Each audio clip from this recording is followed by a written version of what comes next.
Et salut à tous, c'est Guigui, j'espère que vous allez bien. Aujourd'hui, on va voir comment faire un graphique très simplement sur Excel à partir de nos données qui sont juste ici par exemple. On va essayer de faire ce graphique. Et bien tout simplement pour faire un graphique, on va aller dans Insertion et voilà, vous avez un bloc graphique. Soit vous avez des graphiques recommandés, vous pouvez cliquer dessus et choisir parmi celui qu'il vous recommande, ok? Ensuite, vous appuyez simplement sur OK, d'accord? Voilà, il apparaît. Je le mets juste devant celui-ci. Et quand vous faites un graphique, regardez, vous avez deux onglets qui apparaissent, création graphique et mise en forme. Là-dedans, vous avez des styles de graphiques qui sont déjà proposés. Vous pouvez choisir, ils sont déjà tout construits. La plupart du temps, ça suffit largement pour ce que vous voulez faire. Ensuite, vous pouvez aller ajouter des éléments au graphique. Vous pouvez ajouter des éléments sur l'axe horizontal principal ou alors sur l'axe vertical principal, c'est vous qui choisissez. Vous pouvez également ajouter des titres, des axes, des titres, des graphiques. Vous pouvez également ajouter des étiquettes de données, comme ceci. Vous pouvez mettre des barres d'erreur, vous pouvez mettre également un quadrillage. Enfin bref, ici, vous pouvez vraiment vous amuser avec un petit peu tout, rajouter des légendes, comme ceci. Ensuite, vous avez un outil disposition rapide. Pareil, ça complète les styles. Vous pouvez faire un style et ensuite disposition rapide. C'est les dispositions qui sont les plus réalisées, donc je vous invite à aller cliquer dessus. Voilà, vous pouvez choisir.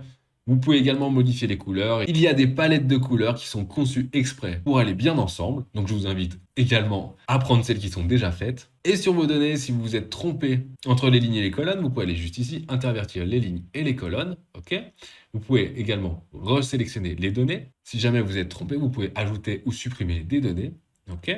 Et si carrément le type de graphique ne vous convenait pas, vous pouvez modifier le type de graphique tout simplement. Et là, vous avez le choix avec plein de graphiques. Et dans chaque graphique, il y a également, regardez, plusieurs types. Et vous pouvez même faire des graphiques combinés avec deux données. Enfin, vous l'avez compris, vous pouvez faire plein de choses. Ensuite, dans la mise en forme, c'est uniquement pour changer l'esthétique. Mais tout ce qu'il y a dans mise en forme, vous pouvez le retrouver en faisant des clics droits dessus. Par exemple, ici, un petit clic droit et je peux faire le remplissage. Ça va être en fait le fond de mon graphique. Voilà, tout simplement. Un petit tips, regardez, je vais aller dans le deuxième. On ne prend jamais les totaux dans les graphiques. Pourquoi? Si je fais un graphique à partir de là, donc insertion, d'accord? Graphique recommandé, je vais essayer de prendre le même pour vous montrer. Eh bien, si j'ai un total, regardez, ça ne correspond plus à grand chose. Mes valeurs vont être toutes petites par rapport au total. Et encore ici, il n'y a que 5 valeurs. Mais si j'avais par exemple 20 valeurs, mon total aurait été encore énormément plus grand. Donc, ça empêche la lisibilité. Je peux aller dessus, modifier les données. Et là, je vais enlever le total, désélectionner.